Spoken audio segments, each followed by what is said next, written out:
La Tangente, una reflexión filosa sobre temas públicos que nos resultan indispensables, una línea de fuga de la revista Crisis para escapar de una época que apabulla con su inmediatez. En el episodio de hoy, Orson Welles en La Tribu.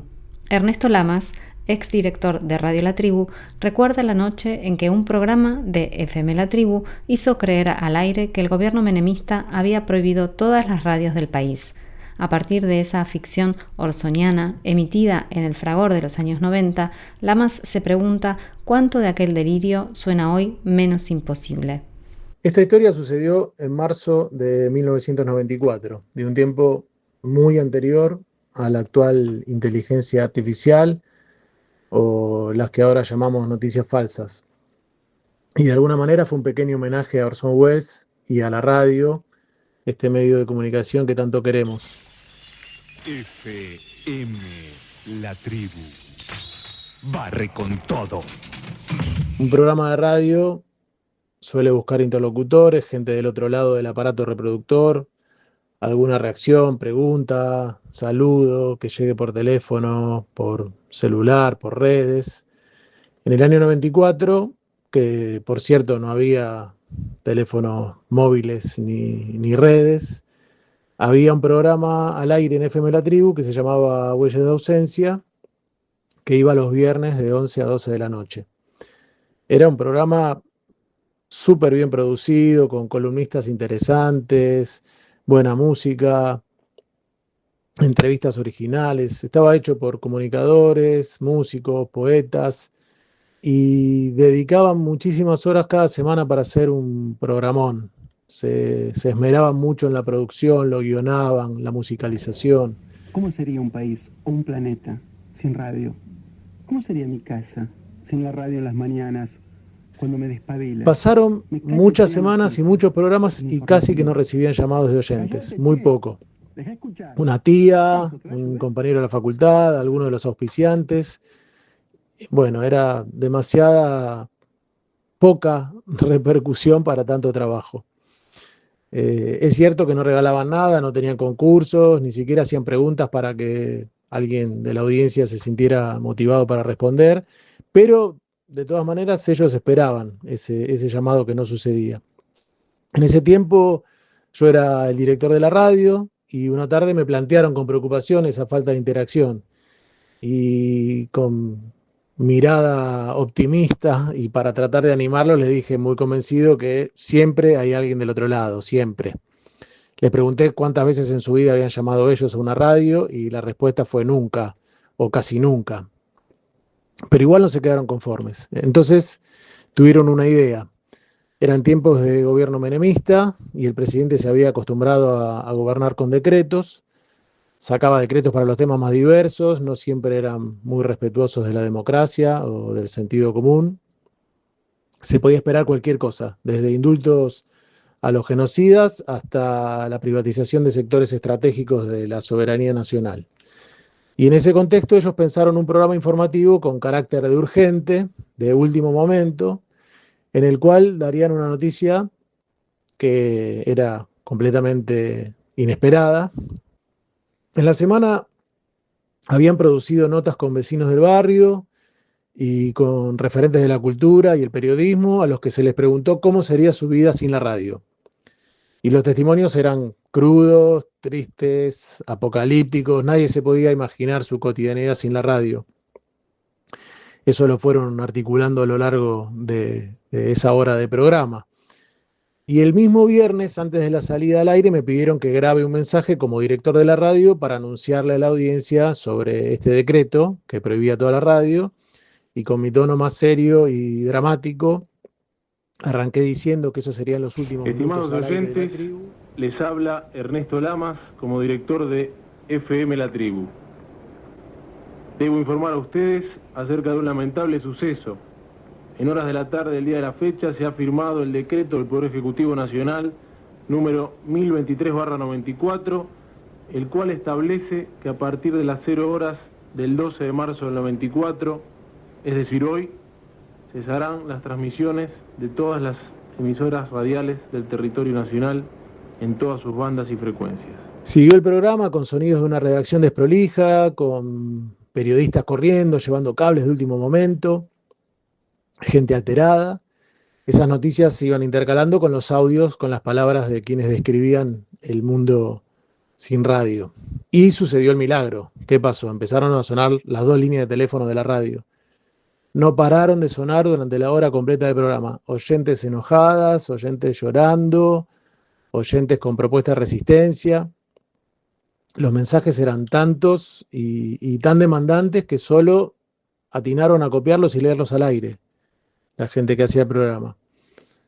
Entre los llamados, los testimonios grabados y lo que iban diciendo las y los conductores del programa, se creó un ambiente de miedo y de pesimismo. Algo había que hacer, había que organizarse, no era posible vivir sin la radio. La producción en ese momento tuvo que decidir qué hacer. Tenían todo el programa preparado para seguir con la noticia y el anticipo de un mundo distópico, y decidieron seguir adelante con la dramatización, aunque nunca avisaron que se trataba de una ficción. El programa llegó al fin, se escucharon las últimas palabras a las 23:59 y a las 0 horas del sábado, 12 de marzo de 1994, quedó al aire de La Tribu un ruido blanco, un ruido molesto, así como una interferencia.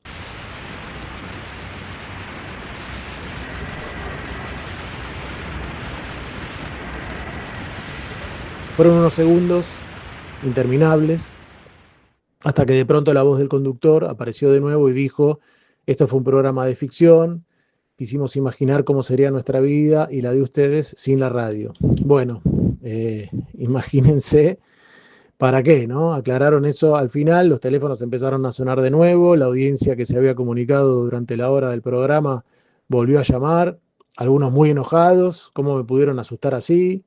Otros aliviados, la mayoría feliz porque todo había sido una puesta en escena. Y el programa tuvo mucha repercusión, porque un periodista de un diario estaba escuchando y escribió una crónica que salió en el diario, el semanario La Maga, que era una revista que salía sobre comunicación y cultura, publicó una nota el 30 de marzo y le puso de título Un pequeño Orson Welles, 56 años después en La Tribu. Contemos un poquito por qué esta mención a Orson Welles, para tener un poco de memoria sobre qué pasó con este personaje. Orson Welles adaptó la obra de otro Wells, de H.G. Wells, La Guerra de los Mundos, para ser presentada en la radio como un radioteatro, que salió al aire el 30 de octubre de 1938, en la noche de Halloween, en un formato de noticiero, en una radio de Nueva York. En ese programa anticiparon al comienzo de la emisión que iban a presentar un radioteatro, pero quienes sintonizaron más tarde entraron en pánico y la ciudad de Nueva York fue un gran lío esa noche. Esa emisión de Wells tenía una voz de locutor de informativo que decía casi al comenzar: damas y caballeros, tengo el deber de comunicarles una grave noticia. Los extraños seres que han aterrizado esta noche son la vanguardia de un ejército invasor procedente de Marte, ¿no? Así arrancaba, después de la aclaración de que iban a poner al aire un radioteatro. Además de ser noche de Halloween, el mundo vivía un clima de guerra. Unos meses después de esa emisión, el 1 de septiembre de 1939, el ejército alemán iba a invadir Polonia y comenzaba la Segunda Guerra Mundial. Y ese contexto ayudó a creer en la invasión marciana a la Tierra. Mucha gente lo creyó sin dudar. Volvamos entonces a la Argentina para comparar contextos y verosimilitud. En la Argentina del 94, el contexto era marcado por el gobierno de Menem, un presidente que llegó con promesas de revolución productiva, luego de la hiperinflación que dejó el gobierno de Raúl Alfonsín, pero que enseguida se alió con lo más rancio de la burguesía argentina, con relaciones carnales con Estados Unidos, con un plan de convertibilidad que arruinó la economía. Menem en esos años gobernaba a decreto limpio y enseguida tuvo muchos casos de corrupción, protagonizados por su gobierno, por ministros y por los magnates aliados. Y en ese contexto, bueno, el periodismo empezó a jugar un papel de investigación, periodistas y medios de comunicación que investigaban esos hechos, fueron agredidos, se hicieron comunes las piñas a periodistas en la calle, las patotas en las conferencias de prensa, amenazas a medios. Ya había habido algo más que amenazas al comienzo de la democracia, con un bombazo a los estudios de transmisión de Radio Belgrano. Había un contexto que los medios y el periodismo eran como una amenaza para ese tipo de gestión a decreto limpio. Y en particular, bueno, con La Tribu, en agosto de 1993, unos meses antes de este programa que estamos recordando, le tiraron una bomba incendiaria al frente de la radio, un domingo a la medianoche, una bomba molotov arrojada desde un auto, sin chapa. La Tribu estaba al aire, por suerte, porque entre el operador y los que hacían el programa apagaron el fuego, que igualmente destruyó el frente de la radio, parte del bar y del auditorio, y dejó con heridas leves al operador. Hubo testigos de esa bomba, se abrió una causa, pero pasó el tiempo y las investigaciones no llegaron a nada. No había tantas cámaras en la calle, era difícil identificar el auto y a las personas que habían tirado la bomba. Y La Tribu en ese momento era un emergente visible de los medios comunitarios que irrumpieron en todo el país a fines de los 80 y comienzo de los 90. Las radios comunitarias no tenían todavía la ley de servicios de comunicación audiovisual, no eran reconocidas legalmente y eran comunes todavía las clausuras y los decomisos, pero había tantas y muchas de ellas habían construido legitimidad que no resultaba tan sencillo cerrarlas.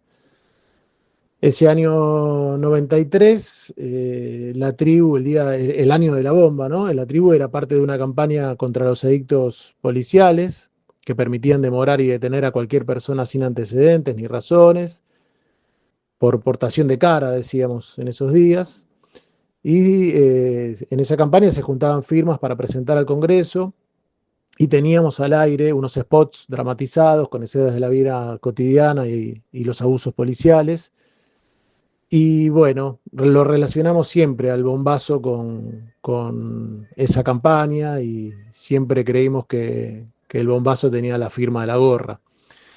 En ese contexto de gobierno con prácticas autoritarias y decisiones insólitas, mientras liquidaban al país, la industria nacional y crecía de modo exponencial la desocupación, este programa, Huellas de Ausencia, montó una historia supuestamente informativa que resultó verosímil a pesar de lo desopilante.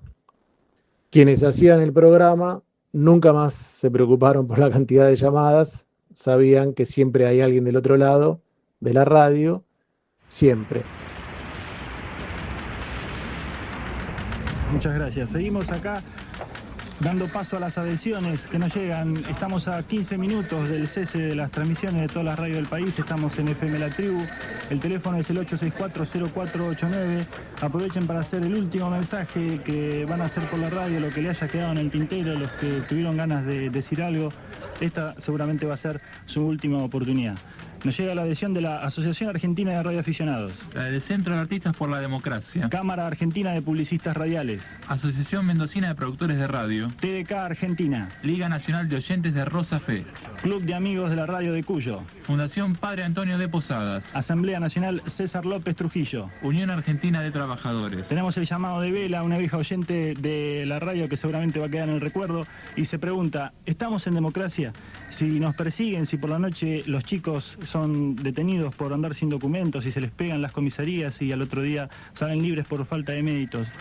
Y nos dice, ¿cuándo va a reaccionar la sociedad? Gracias, Velas, por tu llamado. Seguimos en esta producción especial, nos siguen llegando cables y más adhesiones. ¿Cuánto se puede soportar la desigualdad mientras nos dicen que la macro está muy bien? Quizás el desafío esté en confrontar con este presente inverosímil, pero real, para no naturalizar las injusticias, para que dé bronca la inequidad, para que imaginar otros futuros, otros mundos, sea posible. Y si todo es posible, si este presente permite creer cualquier cosa, ¿por qué no aprovechamos la oportunidad para crear lo que queramos? Cambiar el mundo de base, remover todas las trabas que nos oprimen, y crear una tierra que sea el paraíso de toda la humanidad. Esto fue La Tangente de la revista Crisis, un espacio de reflexión íntima sobre temas públicos indispensables. Texto y locución, Ernesto Lamas. Edición de sonido, Alejandro De Masi. La ilustración es de Pitu Cardi. Soy Flor Badaraco. Si querés escuchar todos los contenidos sonoros del colectivo, solo tenés que ir a nuestro canal de Spotify o YouTube o sintonizarnos en FM La Tribu 88.7 los viernes de 14 a 16 horas. Hasta la próxima.